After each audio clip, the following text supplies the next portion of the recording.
Hello दोस्तों, आज है 29 मई। जो आज की करंट अफेयर्स की चर्चा है हम उसको कर लेते हैं।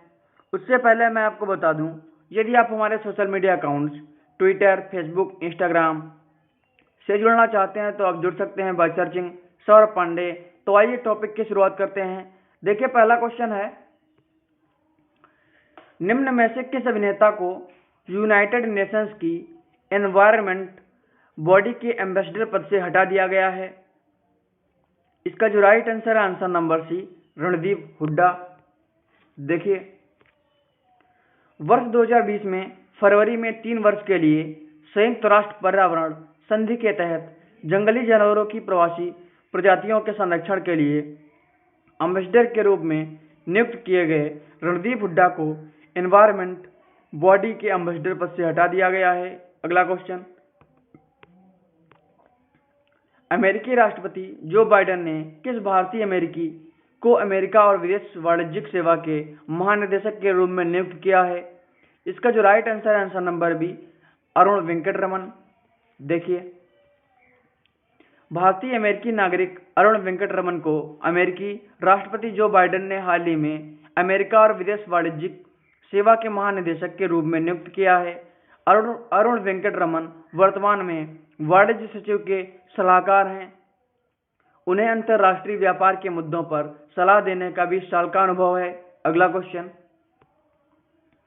निम्न में से किस राज्य सरकार ने संपत्ति क्षति वसूली विधेयक 2021 को मंजूरी दे दी है? इसका जो राइट आंसर है आंसर नंबर सी, हरियाणा सरकार। देखिए, हरियाणा के राज्यपाल सत्यदेव नारायण आर्य ने हाल ही में संपत्ति क्षति वसूली विधेयक 2021 को मंजूरी दे दी है, जिसके तहत सरकार के पास किसी भी प्रदर्शन के दौरान सरकारी संपत्ति को नुकसान पहुंचाने वाले से नुकसान का हर्जाना वसूलने का अधिकार होगा। अगला क्वेश्चन, इनमें से किस ई कॉमर्स कंपनी और एमजीएम ने निर्णायक विलय समझौता करने की घोषणा की है? इसका जो राइट आंसर है आंसर नंबर सी, अमेजॉन। देखिए, अमेजॉन कंपनी और एमजीएम ने निर्णायक विलय समझौता करने की घोषणा की है, जिसके तहत जल्द ही अमेजॉन 8.45 अरब डॉलर में एमजीएम का अधिग्रहण करेगी।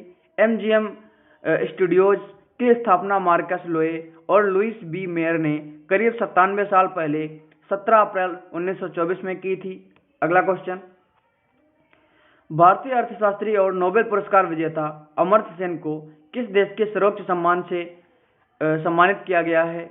इसका जो राइट आंसर है आंसर नंबर बी, स्पेन। देखिए, भारतीय अर्थशास्त्री और नोबेल पुरस्कार विजेता अमर्त्य सेन को हाल ही में 20 देशों के 41 उम्मीदवारों में स्पेन के सर्वोच्च पुरस्कार प्रिंसेस ऑफ एस्टूरिस अवार्ड से सम्मानित किया गया है। उन्हें उनके सबसे प्रसिद्ध कार्य गरीबी और अकाल के लिए चुना गया है। अगला क्वेश्चन, 29 मई को विश्व भर में कौन सा दिवस मनाया जाता है? इसका जो राइट आंसर है आंसर नंबर सी, विश्व पाचन स्वास्थ्य दिवस। देखिए, 29 मई को विश्व भर में विश्व पाचन स्वास्थ्य दिवस मनाया जाता है। इस दिवस की शुरुआत WHO और WHOAF के सहयोग से की गई थी। इस दिवस का उद्देश्य पाचन संबंधी रोग और विकार के विषय में जन जागरूकता फैलाना है। अगला क्वेश्चन, ब्रिटेन ने हाल ही में किस कंपनी की कोरोना वैक्सीन की सिंगल डोज वैक्सीन को मंजूरी दे दी है?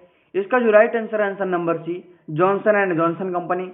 देखिए, ब्रिटेन के medical and health care products regulatory authority ने हाल ही में जॉनसन एंड जॉनसन की सिंगल डोज कोरोना वैक्सीन को मंजूरी दे दी है। इस अप्रूवल के बाद देश की इकोनॉमी को पूरी तरह खोलने में मदद मिलेगी। साथ ही अभी तक ब्रिटेन में अब तक 4 वैक्सीन फाइजर, एस्ट्राजेनेका और मॉडर्ना को अप्रूवल दिया जा चुका है। अगला क्वेश्चन, 95.1% मतों के साथ बशर अल असद की चौथी बार किस देश का राष्ट्रपति चुना गया है? इसका जो राइट आंसर है आंसर नंबर सी, सीरिया। देखिए,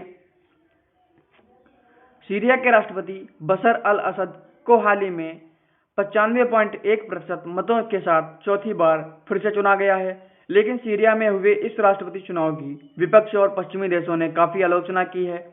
उन्होंने कहा है कि कई छात्रों को भी मत डालने के लिए मजबूर किया गया था। तो आज का हमारा टॉपिक यहीं पे समाप्त होता है। फिर मिलेंगे आपसे किसी नए टॉपिक पे। तब तक के लिए गॉड ब्लेस यू ऑल।